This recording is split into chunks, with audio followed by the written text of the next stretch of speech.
See this beautiful view behind me? Can you see behind me here? What? So beautiful. Speaking of behind, guys, have you ever thought about getting pegged right in the ass? What? Thought about how good it would feel? What? Little anal play. And what does that mean for you? Does it mean you're gay? Does that mean you're bisexual? Or are you just confused? Very, very confused. Well, today, we have someone who does it for her work. She pegs people right in the ass. And gentlemen, behind never felt so good. See you there.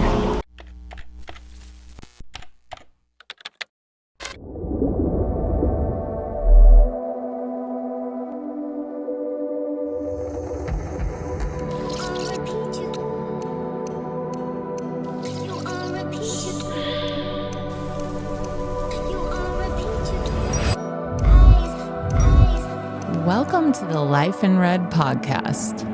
This is a way of life that emphasizes positive sexuality, self-love, and confidence.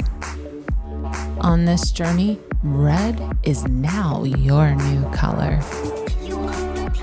Be courageous. Be passionate. Be sexy. And never stop living your best red life. So now I have one question for you. Are you ready to live your life in red?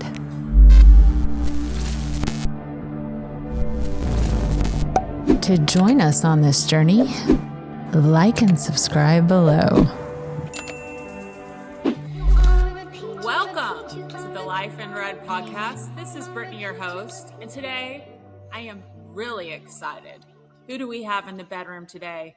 Well, this is someone I've wanted in here for a long time. We have Ruby Ryder, and let me tell you who Ruby is really quick, and then we're going to say hi to her. Her niche, get this, is pegging.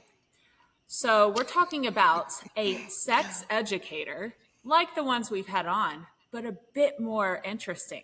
We're talking about pegging, guys. Yes, you may have one eye open, but I know you want to know more. 14 years of this, and we're going to go into the misconceptions. We're going to go into your fears.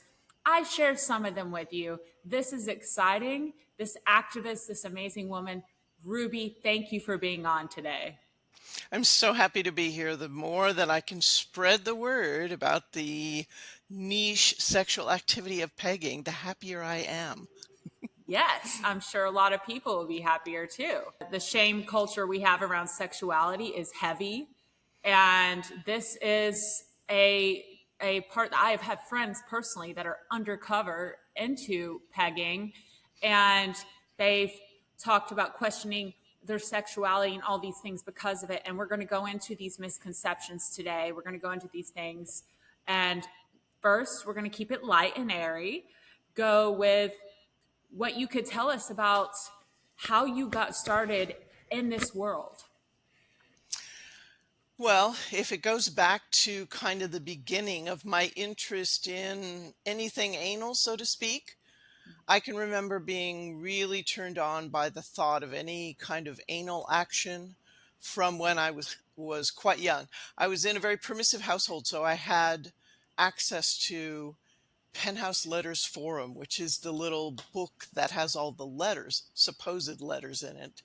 And there's no pictures or anything, but the handy thing about that was that they would separate things into categories. So great, turn right to anal and read. And it didn't really make any difference who was getting any kind of action, who was doing what, as long as there was some kind of ass play. That seemed to be my thing of like, wow, that's a real turn on. And then one day I came across this letter, and it was so cheesy because they're all really cheesy. And it was about two couples. The women had labeled themselves football widows because their husbands were always at the bar watching football games. So they came, yeah, right. They came home one day from the bar, probably been drunk, whatever. And the women were there with strap-ons on, and they had footballs on the ground, on the floor, and they made their husbands like bend over and pretend they were centers, and they fucked them. So I told you it was really cheesy, right? But the idea of that, it's like I had no idea that that was A, possible, and B, something that people did. I mean, I had no idea. So it was almost like a Rubicon of sorts. It's like that. I was never the same after I read that letter. It was like an epiphany, kind of. I went, wow. So that completely dominated my fantasies and everything. And I began to write erotica, the cheesy erotica that you write when you're really young and you've never done what you're writing about. Oh yeah, been there, read it. But at the Yep. same time, that really captured my fantasies for quite a while. And of course, my writing got better, but um, I didn't get a chance to try it out actually until my second divorce. I approached Mm. both husbands with ass play, and they were very, they weren't mean about it or anything. They were just like, yeah, no. And Aw. I had taken that interest in ass play and I had put it in a box of shame, really. It was like, Mm. this is bad, weird, different, strange. And I kind of feel weird because I like this thing. So that's sort of how I approached it. So no surprise that they said, yeah, no thanks. And I was not confident enough in my own desires and in the validity of my own desires Mm. to be persistent, to ask again and to maybe say, no, well, wait a minute, because this really turns me on. And maybe we can explore this. So after my second divorce, I was 50. And I thought, if not now, when? Because by then I Mm. had some good stories, right? Even though I'd never done it. They're up in imagination land waiting for you. And so I got on an adult website, dating website that I'm not even going to name because I don't want anybody going there now because it's really horrible. But it had a set of optional questions that were all sexually related or sexually based. And one of the questions was, describe your favorite sexual fantasy. And I thought, well, Ooh. I can do that. I'm a writer. I can do that. So I wrote this short little piece, which to this day is up on my website, peggingparadise.com. And Ooh. it's kind of a little femdom thing of the guys in the hotel room, and the woman says, okay, when I get there, I want you with a glass of champagne in your hand, naked and hard, right? And there's some spanking and there's some pegging. And the surprise that I got was that on this dating site, oh my God, the guys came out of the woodwork and were pretty much all doing a virtual me, me, me. Okay, I had no idea it was possible in the beginning. Now I knew it was possible, but I didn't know that men would like it. I had no idea. And I'm using gendered terms here because the original definition of pegging was very, very gendered. A woman puts a strap Right. on and penetrates a man anally. So, Right. um, so anyway, I had no idea that they would like it. But and I got one or two like all you need's a good whatever good drilling or I got a few of those too. Oh, But yeah. apparently the universe had a plan for me because I got to check off two boxes at the same time. Not only did I Mm. get to try pegging for the first time, but it was with a hot fireman. And Oh, right, he good for just he you, just wanted Ruby. he just wanted to explore more sexually. And it was funny because we spent a long time talking about it. And there's a lot of vulnerability, absolutely. And Mm. maybe anxiety about being anally penetrated with good reason. It's a delicate area, right? And so Hmm. he was kind of like, ooh, I'm really going to have to trust you. And I said, absolutely. And even now you can see the role reversal because I'm going, it's okay, honey, take your time. Yep. And then he walked me out to my car and gave me a kiss goodnight. And the kiss was one of those ones that just magically matches because everybody has different styles of kissing. And it just matched. And he Aw. said, okay, I'm in. Anybody who kisses like that, I'm down. And Ah. so we went ahead and did it. And I do confess, and I don't know if he's ever going to listen to any of these interviews or podcasts, but I lied to him. I told him I'd done it before. I was Oh. fairly confident I could get away with that because I have had a career of professional massage. So I'm really, really good at touch. I'm really good at Reading excuse the me, body. reading bodies and things. Yeah. And it totally worked. It was Oh. fantastic. And he just was like, I had no idea. So that was kind of the start of my career. And Mm. I found a friend who was willing to put up a website for me, help me with that. I thought I was just a writer of erotica. And it's not even a just. I thought that that was my thing. I'm going to write erotica. I'm going to put up this website and put it up for everybody to read. But then I kind of fell into this automatic. I'm also like a researcher. And as I found out, I'm a teacher. So I wanted to teach about it. And um, there were a couple of toy stores in town, like adults toy stores, Mm-hmm. decent ones, not the one cheesy one. The one Right, cheesy right. one was bad. You don't want to go in the back room where they show the little It's a movies. bit It's like, no. sticky. Yeah. Exactly. And so I'd been talking to this one, the lady in there, and telling her, what I was writing about. Because by then I was like writing articles about it and I was researching it. And I thought I could teach this. Oh. So, and I knew that she sold, I don't recommend any pegging kits because I think that's a good way to not have as good of a first experience that you can. But putting all that aside, I knew that she sold the bend over boyfriend beginner kits, right? So we had talked about it and I came in and I said, I would like to teach a class here. I knew that she offered classes in her shop. And she said, I don't think I have your demographic. And I said, what are you talking about? We mentioned the bend over boyfriend beginner kit and you said you could barely keep them on the shelf. So what the heck, right? And she Yeah. said, well, people come in and they buy these things, but they don't really want to talk about it. Oh my God. It was all her. It wasn't The me P. and it wasn't Yeah. her customers.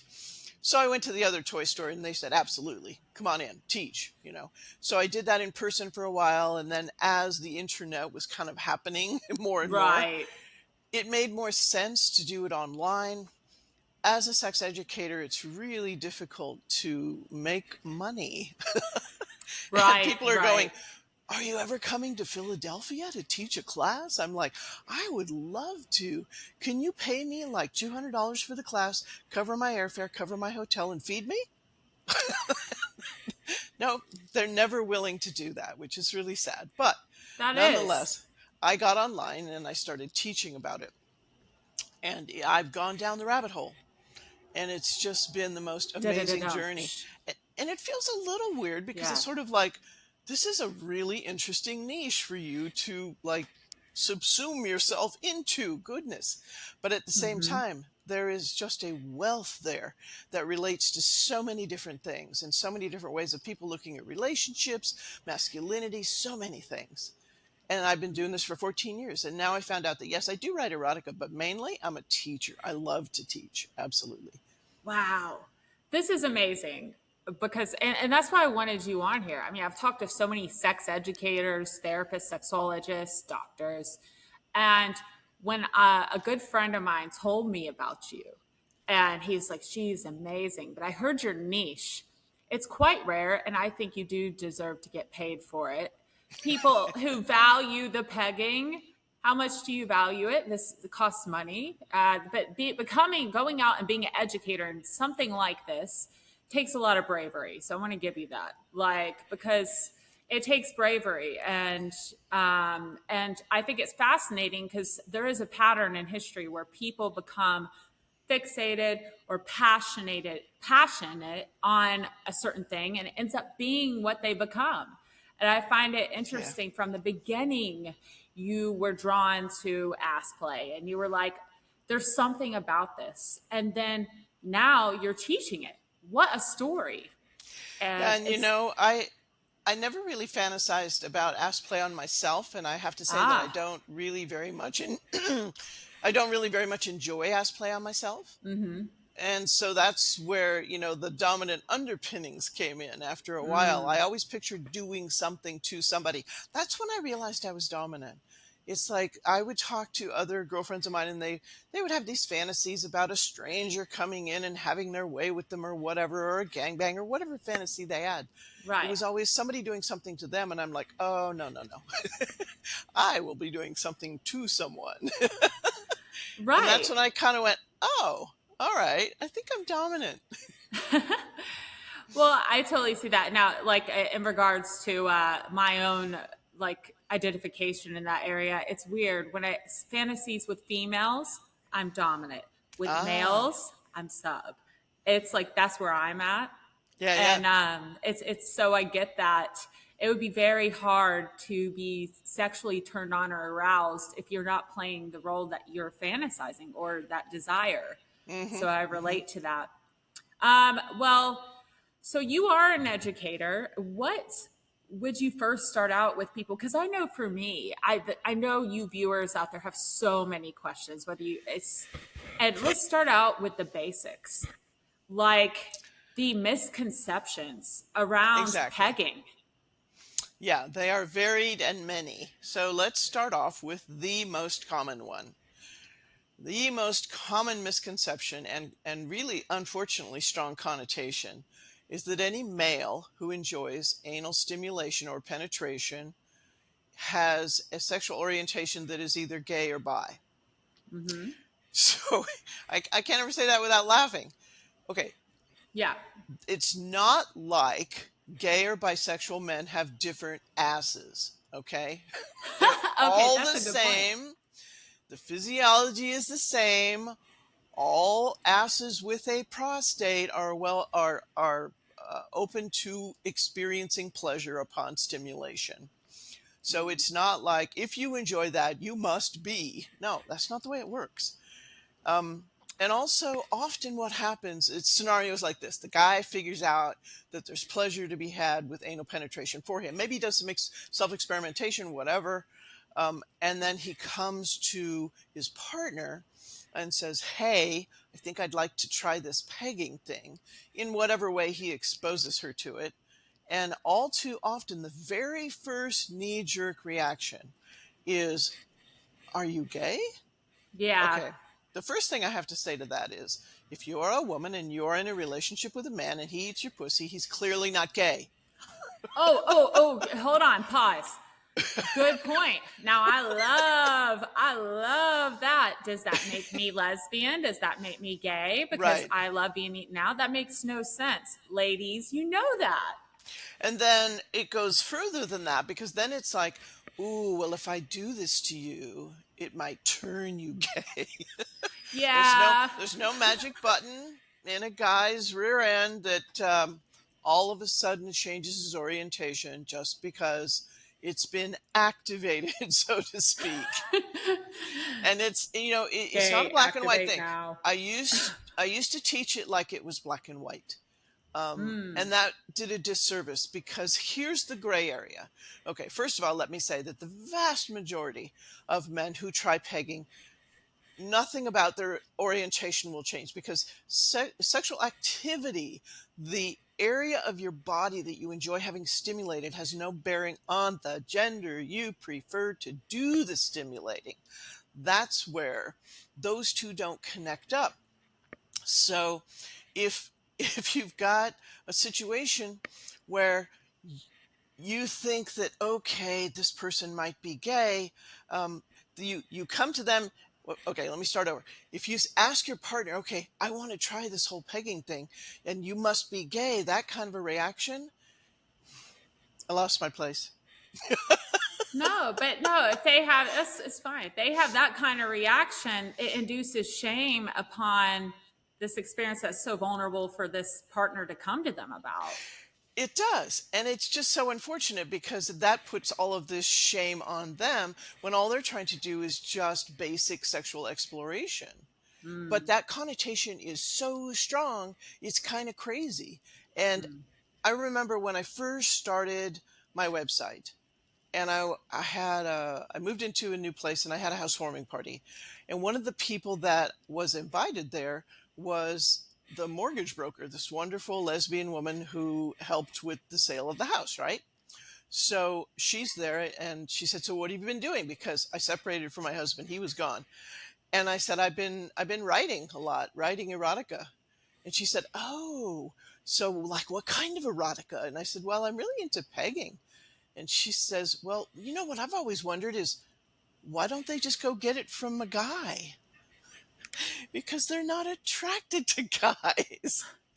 But okay, the gray area. So here's the gray area. If you are a man who has some repressed bi curiosities and you have not acknowledged that, and let's face it, walking around in this world, it's easier not to acknowledge that because society's not real nice to bisexual people. They make all kinds of assumptions, and so you tamp that down. When you explore pegging, can it bring that up? Yeah, it can. Absolutely. But if that happens, I really encourage both partners to just really take a deep breath and rely on your relationship agreements because all too often one of the assumptions about bisexual people is, oh my god, now they're going to go do it with everybody and be attracted to everybody since they are attracted to all genders, right? Mm. So that's Well, I think the fear for me would be that this was repressed. So we're in a, let's say, a monogamous agreement, mhm. and then they have not experienced being with the male. Like, let's say I was with a man and he had not experienced that yet. The fear would be losing said partner to needing to go explore that with other males. Like, I'm going to lose you because now you're attracted to guys and you've never got to do it before. Is that something you need to do? Like, that's the fear that I could see a lot of people having as well. Yeah, and that also has some gray areas in it. Like, for example, you could continue to have that relationship and you could allow that person to explore, or you could continue to have that relationship and you could explore with them. I mean, Mm. there's many different opportunities in that scenario. Or you could have a long talk about it and do a lot of exploration just in conversation and decide that, okay, I don't need to go explore in person in reality. We can just do like role play, or we can, we can sink into it a different way where um like with erotica or watching porn or things like that, and that's really all I need. I don't need to go out and get the real thing. There's lots of different possibilities, but people always go to exactly what you just said. Mm. I'm going to lose them because they're going to have to go do this thing. Yeah, So I've definitely. it's enough of a it's enough of a thing to where I've done over 300 podcasts and I've done two of them, I think I've done two that are specifically devoted to the men's stories about being bisexual, how that looks in their relationship, how they've worked it out, what they do, how they told their partner, all those different things. And they wrote in and told me their stories, and I read them on the podcast. Right. And that's where I That's pull cool. all this information from, is knowing that there's a whole wide variety of reactions and decisions about how to deal with that bi curiosity. Now, Sometimes do they you go for it, think, sometimes oh, they I'm don't. sorry. No, that's okay. Go ahead. Since you've read all these stories, a little off topic, but on topic to this, do you feel that the bi curious repressed viewers out there who are bi curious, do you feel that they've had signs of attraction they've just kept hidden? They would like feel it and then it would go down, or it wouldn't probably be necessarily, I'm just guessing, where they've seen same sex and they felt nothing their whole life, and then all of a sudden they get pegged and it's like, whoa, I'm attracted to guys, or if they're a male. That's a really, okay, a couple things about that. That's a really individual Yeah. area, because how much they feel like they have to tamp that down and hide it and refute it. In other words, okay, they might feel it, but they might go, no, no, no, no, no, not going there, not doing it, right? They might do that. Or they might say, oh, there's that thing and I know it's there, but I'm not going to deal with that right now. Mm-hmm. So they may not even acknowledge it, I guess is what I'm trying to say. They may be so dead set against it because of the fear of the blowback from society and because it might blow up their life in a certain way or their relationship, that they're like, nope, nope, nope, that's not part of me. Nope, nope. Denial, Mm-hmm. basically, right? So it can Right. be that. Um, but there's also a situation where when you've got the bi curiosity, uh, Dr. Joe Court does some amazing work on this because he is a psychiatrist or psychologist. I'm not sure which, and I apologize for that. But he does so much work around relationship, and he is gay himself. And he talks about how a lot of things about gay society and sexual things that were totally new to me. And he said, okay, there are men out there who go and receive anal sex from gay men simply because that is the sensation and the experience they want. And it's a lot easier to get it from gay men than it is women. They're not Hmm. gay, they're not attracted to men. They want that sensation and that From the sexual pegging or experience. the experience from anal sex. Yeah. Exactly. Yeah. Yes. That's quite interesting, the spectrum of all the Isn't it? scenarios. Yeah, Yeah. Yeah. And we want to put things for safety in black and white and black and white and black and white. exactly. Yeah. I totally get that. I was asking these questions because I have a close friend, and they were they were opening up, and it ended up opening up by curiosity. They were one of those stories, but he found attraction in all people, and he knew that. As an artist, he Hmm. knew, wow, that's a good looking guy. Wow, he's sexy. That's a sexy man. Like, Hmm. I think he had it, but he was scared. Yeah, And now it's like, we have religion and we have all these things telling us, no, this is bad. And so it's just really beautiful to see, and pegging is a thing for him. And so it's really cool to see him coming out. But totally, I know men I have heard of from women, over the years, their husbands love it. And I have absolutely. I have heard the women do the things you're talking about, like, I a lot of shame because they're afraid it means that they're going to lose their man to another man, stuff like Well, that. here's another part of it too. Um, I am of the opinion that pleasurable anal penetration requires vulnerability. So vulnerability comes in big time with anal penetration, right? And with this whole pegging scenario. Unfortunately, in our society, vulnerability is not a characteristic that is encouraged in men. In Mm-mm. fact, it's very often conflated with weakness. And men who Yeah. show any kind of vulnerability are accused of being weak, are shamed, are given a hard time by their bro dudes. So men have learned to present themselves as that harder image, and we're talking about the typical man box that was coined by a guy in a TED talk, that term, all the characteristics that you're expected to portray as a man in the society to be thought of as a masculine manly man.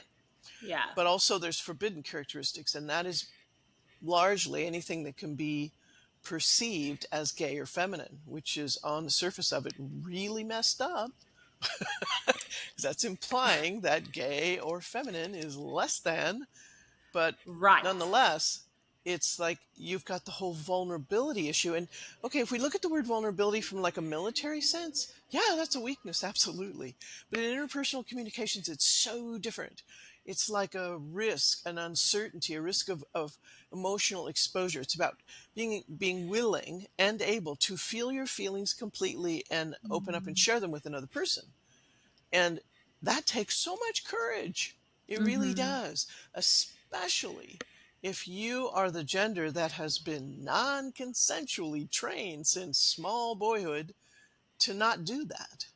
So, Right. this can be a huge emotional opening opportunity, almost scary, but going back to how it's perceived by the partner, by the woman. If you've never seen your partner vulnerable like that, you might look at them in that vulnerability and then kind of go, oh, that's weak. I don't like that. Yeah. But when I think way back in my life, I did that once. Can remember doing that to one of my partners. And I feel bad about that now, because a man that is able to have tears, a man that is able to feel his emotions, It's beautiful. that's rare. And it's courageous. So I teach that that's one of the Good. misconceptions. Vulnerability is a good thing. And I can't tell you how many times I've heard men say, yeah, the reason that I really want to try pegging is because it's like I am in control all day long. Maybe they have some sort of managerial CEO position or something like that, but also Right. even just as a man, they're expected to be in control all day long. And sometimes the way that the household is run in the family that they are head of, they're expected to run that too. And they say, sometimes I just want to get in the bedroom and I just want to receive. I want to not have to run things for once. These are things I hear Yeah. over and over again from men. And to kick back just for a minute to that, the thing about what Dr. Joe Court said about how some men seek out receptive anal sex from gay men. The other factor he said that attracts straight men, because he insists on calling them straight. I mean, he gets so much blowback on this. They're like, no, if you have sex with another guy, you're clearly gay. But he's trying to differentiate and say, no, look, there is this subset of straight guys who do this. Another reason they do it is because gay men are typically very vocal and forthcoming with admiring each other and telling each other that they look hot and giving them lots of admiration and appreciation and Appreciation. compliments and stuff, which, interestingly enough, doesn't happen with women as much. It's Mm. sad to say that, even as the words come out of my mouth. Yeah. Men want to be admired. And, I've done a couple of podcasts as well about cross dressing, because cross dressing is a kink that coincides with pegging sometimes. And the guys say, I just want to feel pretty. I just want to Mm. be told I'm beautiful. But even if it's not the cross dressing pretty thing, I want to feel desired. I want a woman to Hmm. like lust after me like a man would. So Well, that's an interesting dynamic too. it is my current partner, and we're very open. He knows I do this show. He enjoys cross dressing. That's one of his kinks, and Hmm. I find it so sexy, and like Hmm. I just love it. And he does. It is those words. I want to feel pretty. Like Yeah. we shame our men for all these things. And I we've talked about this. Like I was a follower of Alison Armstrong, and I learned a lot from her about men feed off of like appreciation, constantly appreciation. And ever since I talked to you actually recently with our pre interview about touch. And I'm crazy about my partner sexually. Like I'm just like, oh, he's so yummy. We've been together a few years, and it's the same for me. He's my best friend. But I remember after you saying men just want to be held Hmm. sometimes and Hmm. touched. So ever since then, I've made a point. Not only I'm good at appreciation verbally, I'm trying to be a safer place for his vulnerabilities because that is a brave moment for a man. It doesn't happen very often, but also touch and just being held. And it's like there is something about a woman, like we have possibly an entitlement. And this is not me going against women. I'm a girl's girl, but there is something about you come to me, this like toxic culture of lean back, you come to me, you serve me, blah blah blah blah blah blah. And it's like, no. I mean, he like the other day he was exhausted, and I took a page out of your book, I wrapped my arms around him and I just held him, and he was just like, you Yeah, and know. to have the safety of that. And the reason I even use that word safety is because, and we're talking about like the typical masculine, I hate using this word because it creates a knee-jerk reaction amongst men, but the whole toxic masculinity thing, Yeah. the expectations that you're going to adhere to all those characteristics. Guys who just can melt into a woman's arms and be held. Are you kidding? The bro dudes, they'd have a field day with that. They're like, you're a simp, you're this, you're that, whatever. Mm. Because one of the things in male society is that you have a very strict hierarchy. You are expected to give people shit who are underneath you, even if it's in a kidding bro dude manner, and to take a little Wolf shit pack. from the people above you. Right. That is so freaking isolating. Oh my God. Yeah. And one of the things I realized when I started looking into some really wonderful guys who do this men's work stuff, Mark Green is one. His last name is spelled Greene. He has a podcast or a website called Remaking Manhood, and he's written some fabulous books. And also Justin Baldoni. Um, those two guys, it's like I realized how touch starved a lot of men are, because Mm. starting at about 10 or so, all of a sudden they're forbidden to continue to enjoy tender, loving, non-sexual touch. If they're getting into teenagehood or growing up and they still really love to be held by mom or even by dad, they get shit for it. And so they don't get nearly as much tender, loving, non-sexual touch as women do. Thanks for joining the Life in Red today, where we embrace passion, confidence, and positive sexuality. Keep painting your journey in bold red strokes. Don't forget to like, subscribe, and follow us so that you never miss out on living your best red life. Ready for more? Stay passionate, stay red. See you next episode.